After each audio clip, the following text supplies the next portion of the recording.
wallahi wallahi kaji na ce wallahi har sau uku duk wanda ya auri yarka ya taimake ka ne. Kar ka taba tsammani ai mu abin da muke gani mu especially mu yan Gombe da girman kai, wai kana ganin ka dauki ya ka ba mutum wai ka taimake shi ne, ƙarya ne. Duk wanda ya auri yarka ya taimake ka ne wallahi tallahi.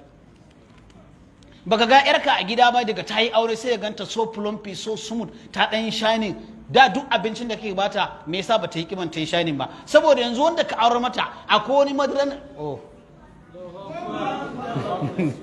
ko ba haka bane, akwai wani madaran muhammadiyya da take samu a wajensa ko ba haka ba, wanda kai a gidanka ba za a same shi ba, sai dai in ka iskance kai ma ka zama dan iskan uba.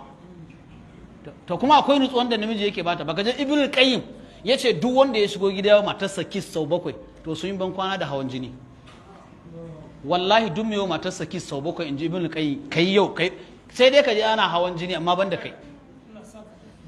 Kuma in ka shigo kai kiss sau 7 yace in kai hogin ɗinta kuma sai dai ka ji labarin ana ciwon zuciya a waje amma banda kai. Amma duk muna matan mu haka, wani fa matarsa daga ya shigo yana sallama ta zo ba kai very police station sai ka ce wanda aka ce za a kashe shi daga waje.